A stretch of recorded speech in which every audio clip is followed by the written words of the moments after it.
dalka Singapore waxa uu madax banaanidiisa uu ka qaatay Malaysia balse go'aanka kala go'o kamuu ina Singapore sababtoo oo ah wax soo saarkeedu waa uu liitay madaxweynihii Malaysia waxa uu cadeeyay inuu Singapore uu ka saaray khariidada dalkiisa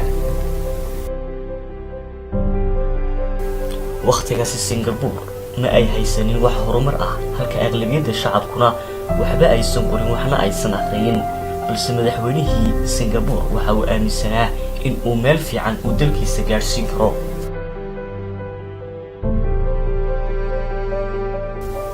muddo kooban waxa uu hirgeliyay iskuulo iyo jaamacado bilaash ah oo ay barbar socoto wax soo saarka farsamada gacanta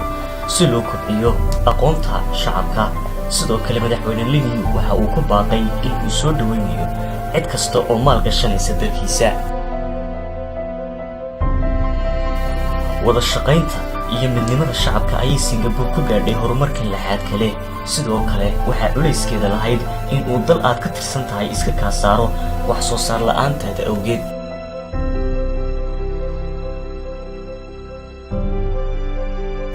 ku dhawaad 80 company ayaa soo maalgashaday Singapore balse wax badan kama bedelin baahidii horumar ee loo baahnaa waqtigaasna muwaadin kasta oo Singapore ah dakhligiisu waxa uu ahaa $80 bishii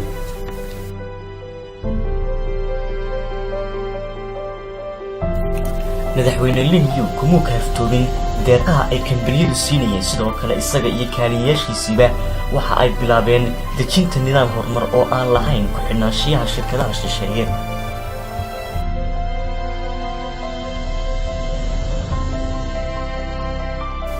maanta Singapore waa mid ka mid ah wadamada ugu qanisan ugu wax soo saarka badan 50 sano ka hor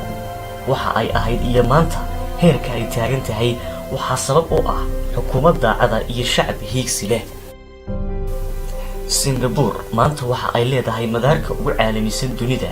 iyo dekedda ugu mashquulka badan caalamka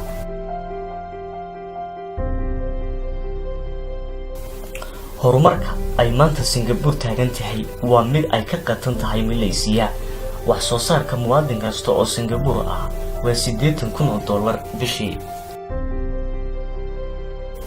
daawade waynu gaari karnaa horumarka ay maanta Singapore taagan tahay haddii aynu iska dayno qabyaaladda iyo waqti lumiska bila macniga ah